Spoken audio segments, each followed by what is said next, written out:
하나님 말씀은 골로새서 4장 7절부터 18절까지입니다.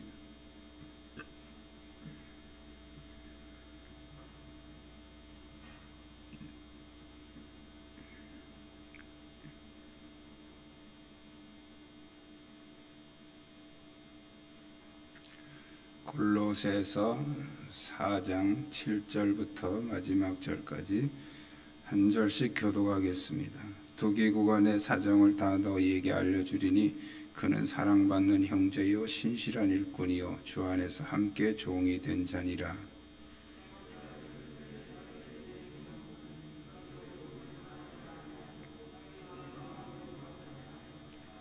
신실하고 사랑을 받는 형제 오네시모를 함께 보내노니 그는 너희에게서 온 사람이라. 그들이 여기 일을 다 너희에게 알려주리라.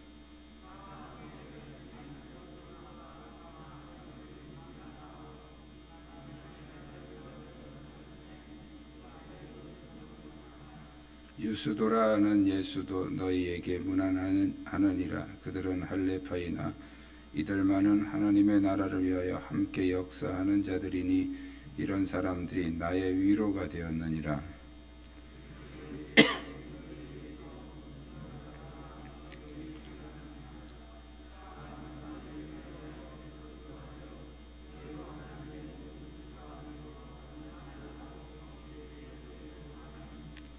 그가 너희와 라오디게아에 있는 자들과 히에라볼리에 있는 자들을 위하여 많이 수고하는 것을 내가 증언하노라.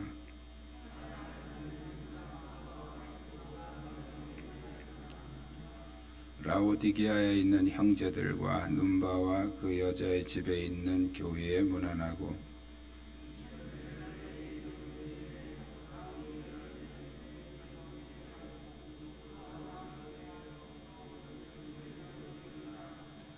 아키포에게 이르기를 주 안에서 받은 직분을 삼가 이루라고 하라. 나 바울은 친필로 문안하노니 내가 매인 것을 생각하라. 은혜가 너희에게 있을지어다. 아멘.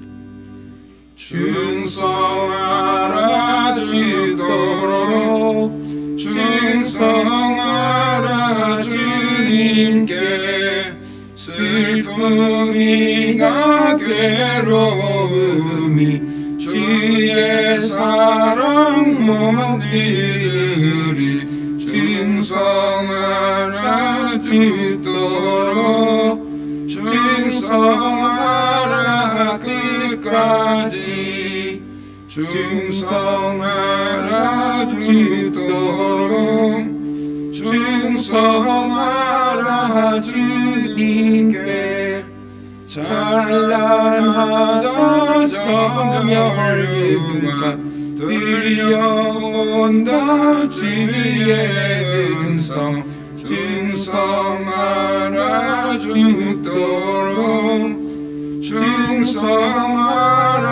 끝까지 충성하라 주도록 충성하라 주님께 항상 내가 힘쓰오니 주님 나를 도우소서 충성하라 주도록 충성하라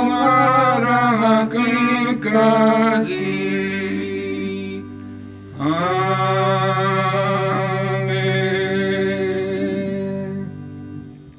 할렐루야. 주위에 있는 분들과 서로 인사 나누시기 바랍니다.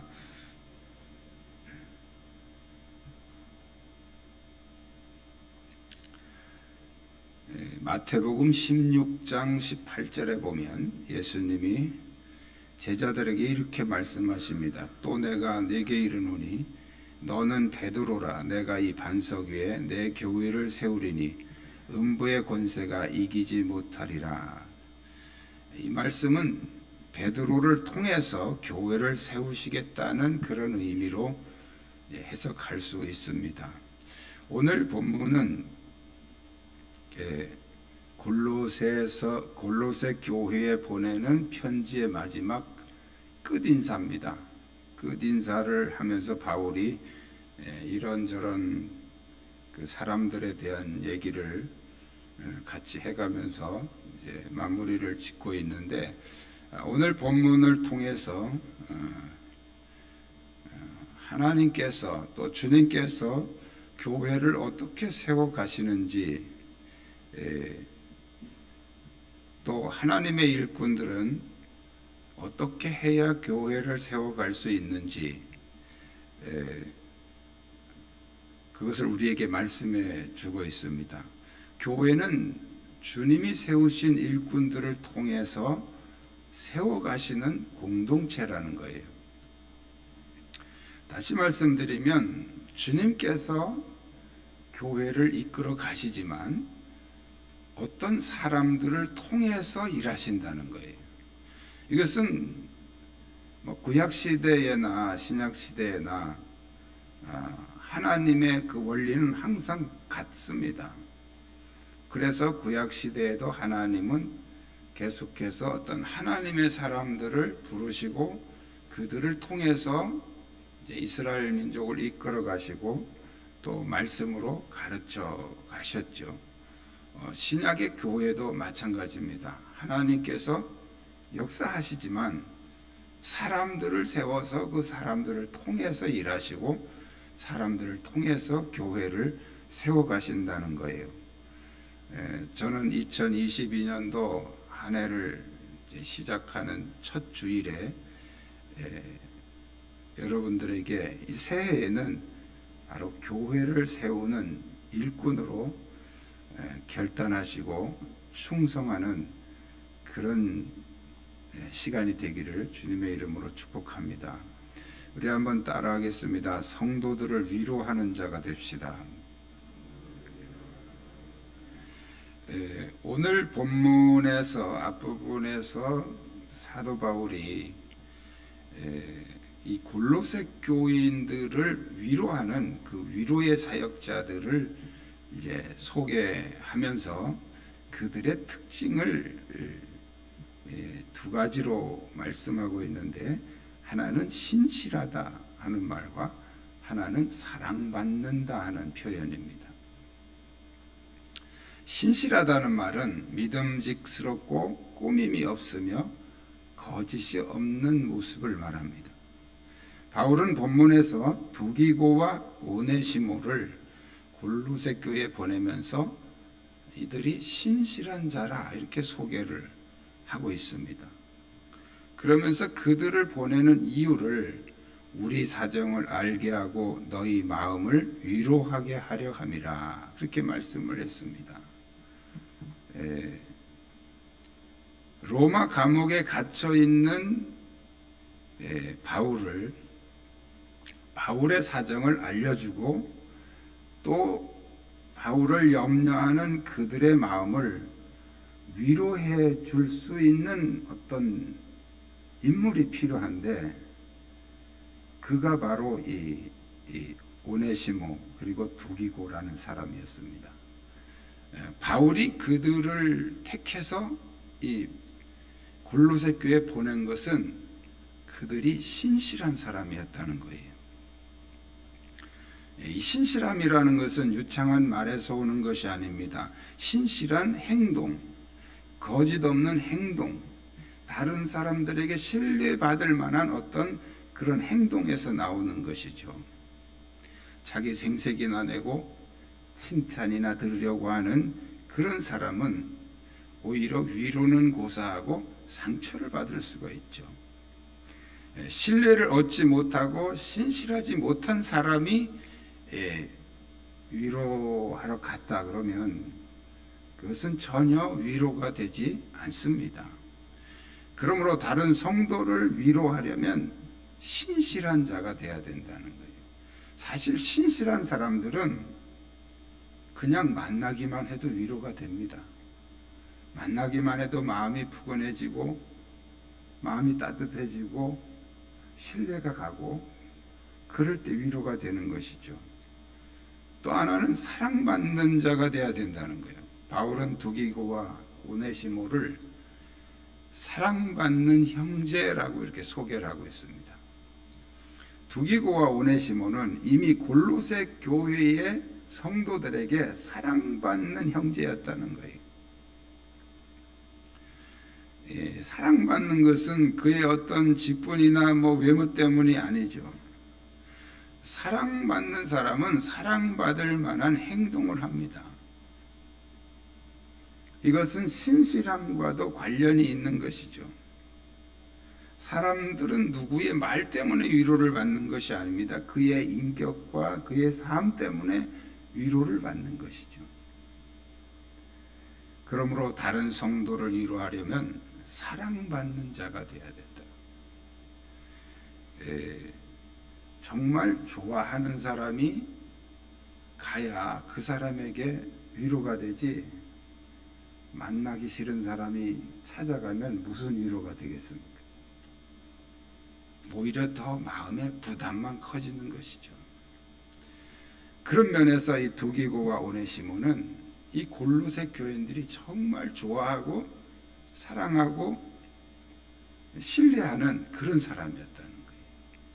그래서 바울은 이 두기고와 오네시모를 골로새 교회에 보냅니다. 왜 특히 이제 바울이 여기서 너희의 마음을 위로하게 하려 한다 하는 이 말을 썼을까요? 그 당시는 이 예수를 믿는다는 것이, 신앙생활을 한다는 것이 너무 힘들고 어려운 거예요. 예수 믿는 사람들에 대한 그런 사회적인 편견과 또 그런 핍박과 이런 여러 가지 상황들이 힘들고 어려운 상황이었기 때문에 바울은 더군다나 전도자 바울이 감옥에 갇혀 있습니다. 골로새 교회 성도들이 마음이 어떻겠습니까? 아주 복잡한 생각들이 일어나겠죠. 믿음이 약한 사람들은 하나님이 계신데 왜 저렇게 열심히 전도하는 바울이 감옥에 gat힐까? 여기서 또 이제 마음이 무너지기도 하죠. 그래서 그들에게는 위로가 필요했던 것입니다. 그래서 바울이 이 두기고와 오네시모를 보내면서 너희의 마음을 위로하려고 내가 보낸다, 이렇게 편지를 쓰고 있는 것입니다.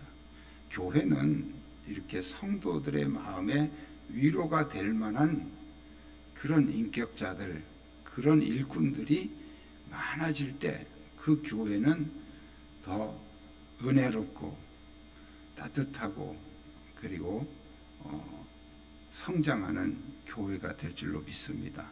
2022년도 새해에 여러분들이 나는 누구에게 위로자가 될 수 있을까 기도하면서 위로의 사역을 잘 감당하는 그런 일꾼 되시기를 축복합니다. 두 번째는 따라하겠습니다. 목회자를 위로하는 자가 됩시다. 바울은 오늘 본문에서 너희들을 위로하게 하려고 한다, 이 말을 하면서 두 번째로 나는 이렇게 위로를 받았다 하면서 자기의 그 위로받은 내용을 얘기하고 있습니다. 그러면서 이제 목회자가 위로받는 두 가지 요소를 소개하고 있는데, 하나는 함께 고난을 받았다. 함께 고난받는 사람이 있다.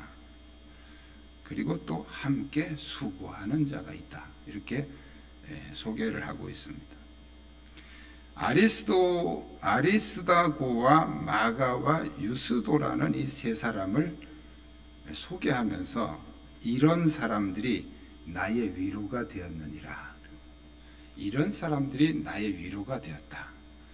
바울에게 위로가 된 이 세 사람의 특징이 뭐냐면 그들이 나와 함께 갇혔다. 이렇게 나와 함께 갇힌 아리스다고와 바나바의 생질 마가와 유수도라 하는 예수도, 이렇게 설명을 하고 있습니다.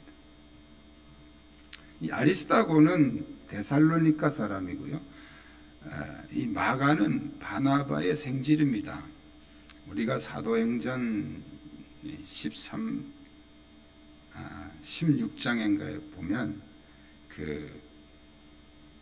바울이 2차 여행을 떠나려고 할 때 이 바나바하고 심하게 다투는 내용이 나옵니다. 그 다투게 되었던 제목이 뭐냐면, 이 마가를 데리고 가야 된다는 바나바의 주장과 그런 사람은 데려가면 안 된다는 바울의 주장 때문에 다투게 된 것이죠. 왜 그들이 마가를 데리고 가야 되는지 말아야 되는지에 대한 논쟁이 됐냐면, 이 마가가 1차 전도 여행 때 중간에서 힘들다고 그냥 포기하고 집으로 가버렸어요.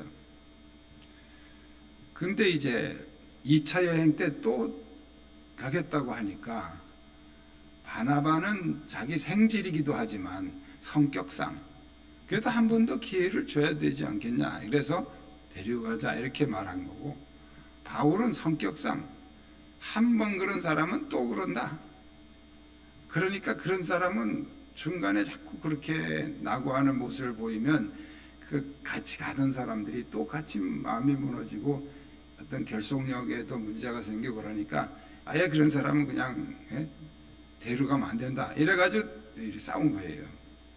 그래서 결국은 이제 바울과 바나바가 갈라서게 됐죠. 바울은 실라를 데리고 바나바는 마가를 데리고 따로 이렇게 갈라서게 되는데, 그런데 후에 이 마가가 다시 열심히 신실하게 사역을 해서 이 바울의 신임을 얻게 됩니다.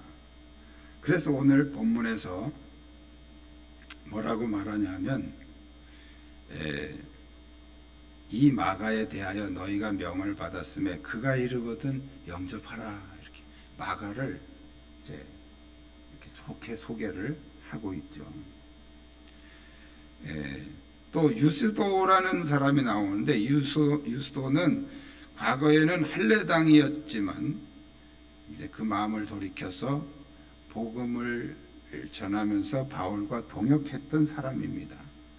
자, 이들은 과거에 어떤 결함들을 가지고 있었던 사람들이죠. 그런데 그들이 바울에게 위로가 된 것이 그들이 함께 갇혔다는 거예요.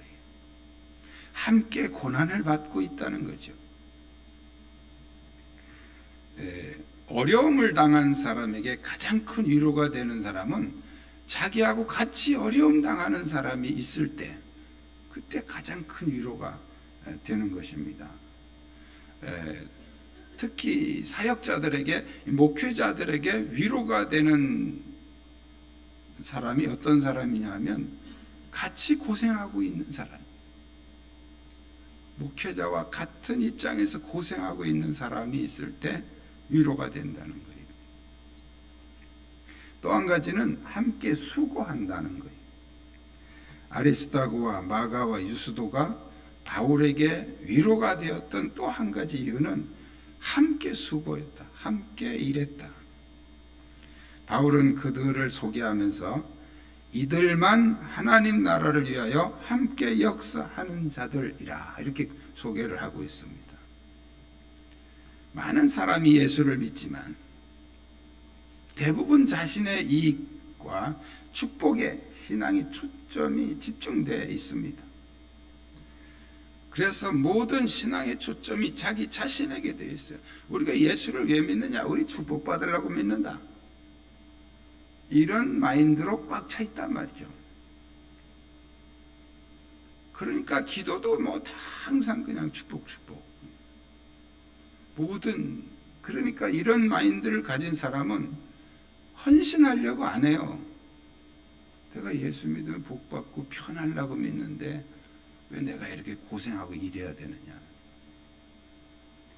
그러나 진정한 기독교의 신앙은 모든 초점이 예수 그리스도에게 맞춰져 있습니다. 예수 그리스도에게 맞춰지게 되면 때로는 우리에게 기쁨과 또 축복도 있지만 거기에 똑같은 비중으로 뭐가 있냐면 고난과 십자가가 있어요.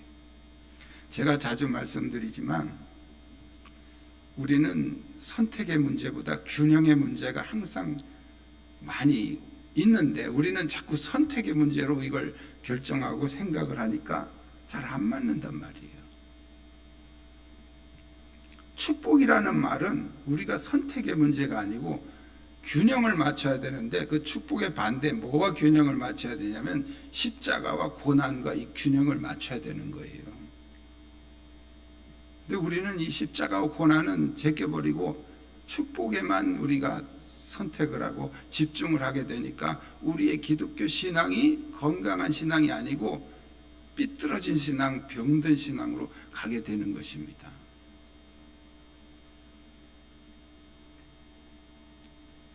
우리의 신앙이 오직 예수 그리스도의 초점이 맞춰져 있다면 예수님은 부활과 영생이라는 그런 축복도 있지만 십자가와 고난이라고 하는 것이 같이 있는 거잖아요. 어느 것이 더 중요하냐 이런 우매한 질문을 하면 안 되는 거예요. 이것은 똑같이 균형이 맞아야 되는 것이죠. 목회자가 어떤 사람들에게 가장 큰 위로를 받느냐 하면 같이 고난받고 같이 수고하고 그런 사람들에게 위로를 받는다는 거예요. 그 고난과 그 수고가 무엇을 위한 것입니까? 예수와 하나님의 나라를 위한 것이죠. 예수 그리스도와 하나님의 나라를 위한 수고와 고난이죠. 그런 사람들이 많아질 때 목회자는 힘을 얻게 됩니다. 여러분, 교회가 부흥하려면요, 목회자가 맥 빠져 있으면 절대 부흥 안 됩니다. 목회자에게 어떻게 하면 내가 좀 위로가 되고 힘이 되어 줄 수 있을까에 대한 기도와 고민이 필요하다는 거예요. 그래서 목회자가 막 힘이 나고 용기가 생기고 가만히 앉아 있을 수 없게 만들어야 교회가 부흥하는 것이지, 힘 빠지게 만들고 맥 빠지게 만들고 목회를 하기 싫게 만들고 교회를 떠나고 싶게 만들고 이렇게 만들면 그 교회는 절대 부흥할 수 없어요. 목회자가 마음이 흔들리기 시작하면요, 설교부터 달라집니다. 알아요, 교인들이 그거예요. 목회자를 위로하는 자가 되시기를 축복합니다. 목회자도 사람이에요. 목회자를 전능자로 생각하시면 안 됩니다. 여러분하고 똑같은 사람이에요.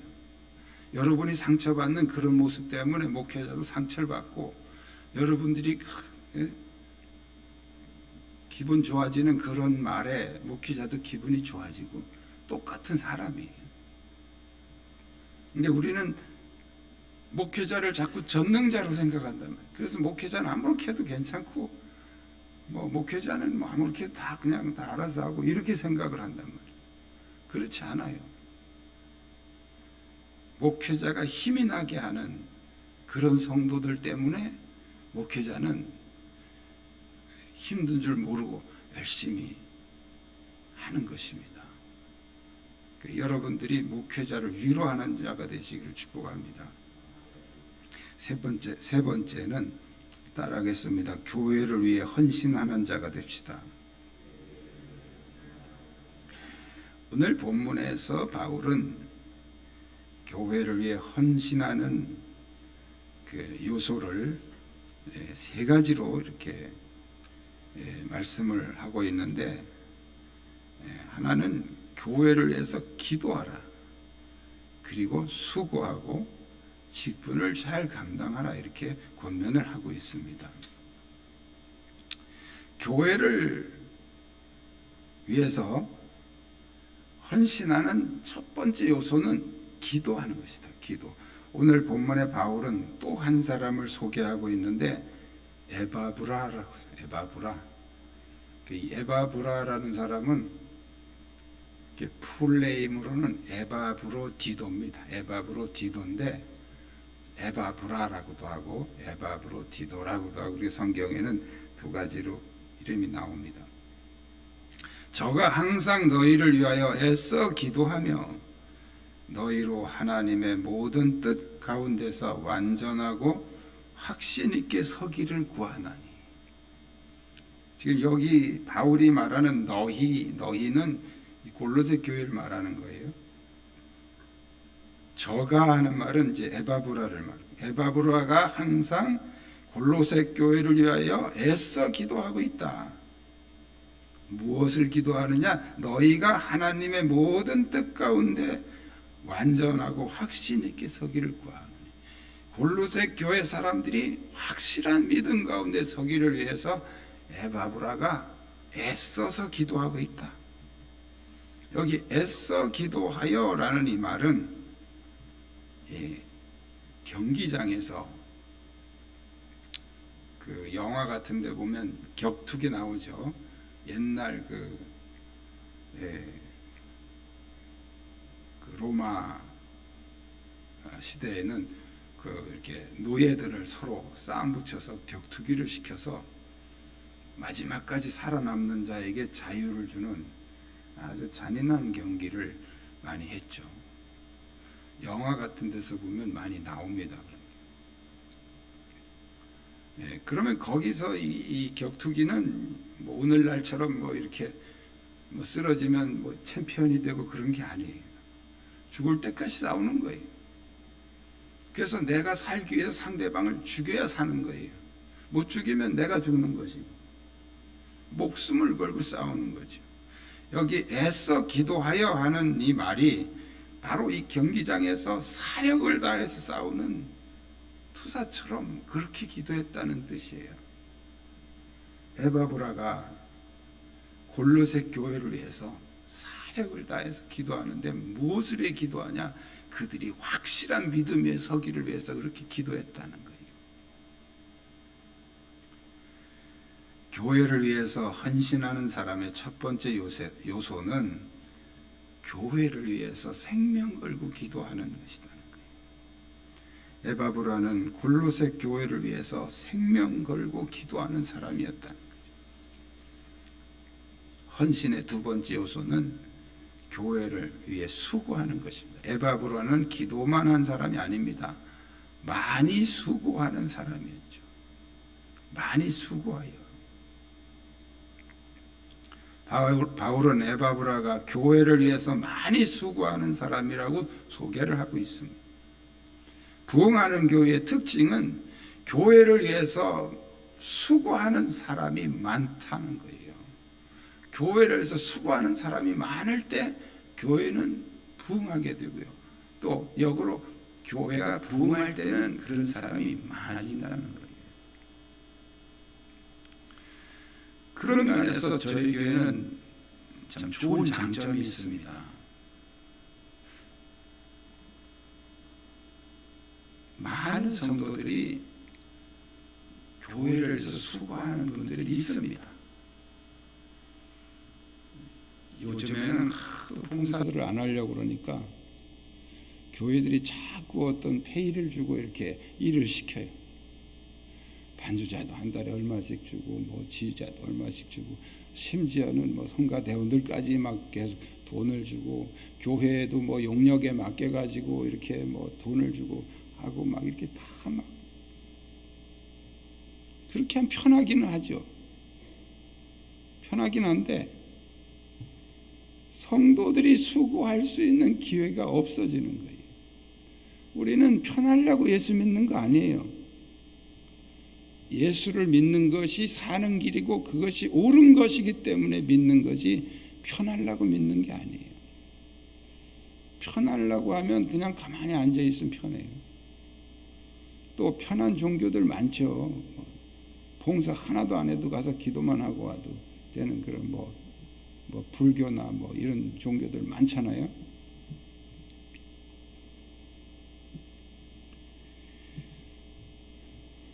기독교의 특징은 헌신입니다. 헌신. 부흥하는 교회의 특징은 교회를 위해서 수고하는 일꾼들이 많다는 거예요. 헌신은 칭찬이나 보상이나 어떤 대가를 기대하지 않고 봉사하는 거예요. 그게 헌신이에요. 너무 많은 사람들이 칭찬과 보상을 기대하면서 일하기 때문에 문제가 되는 것이죠. 예수님은 이 땅에서 받는 칭찬이 하늘의 상급을 빼앗기는 원인이라고 말씀을 하고 있습니다.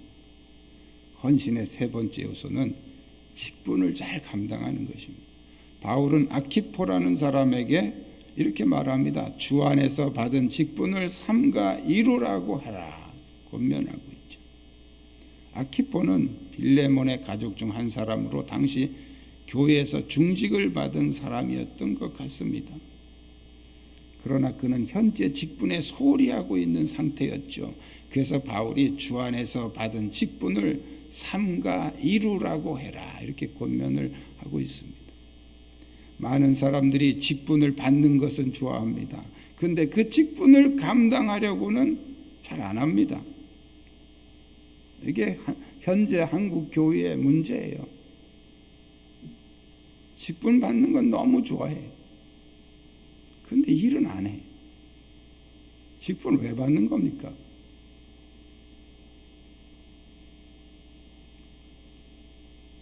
그게 무슨 명예입니까? 마지막 때의 주님은 여러분이 받은 직분에 대해서 반드시 책임을 물으실 겁니다. 이거 꼭 기억하셔야 돼요. 하나님은 교회를 세워갈 일꾼을 찾고 계십니다. 성도를 위로하고 목회자를 위로하고 교회를 위해 헌신할 사람을 찾고 계십니다. 2022년도 새해에는 교회를 세우는 일꾼들이 많이 나타나기를 주님의 이름으로 축복합니다. 기도하겠습니다. 하나님은 우리가 교회를 세우는 일꾼이 되기를 원하십니다. 성도를 위로하며 목회자를 위로하며 교회를 헌신하는 일꾼이 되게 하여 주옵소서. 이 시간 말씀 붙잡고 함께 통성으로 기도하겠습니다. 살아계신 역사하신 아버지, 우리를 주의 나라 일꾼으로 부르셨으니 감사합니다. 이제는 주님의 나라를 세우고 하나님의 교회를 세우는 일꾼이 되게 하여 주시옵소서. 성도들을 위로하며 목회자를 위로하며 교회를 위해 헌신하는 신실한 일꾼이 되게 하여 주시옵소서. 우리들의 수고와 헌신을 통해서 하나님의 교회가 더 풍성하게 되며 하나님의 나라가 크게 확장되는 은혜를 더하여 주시옵소서.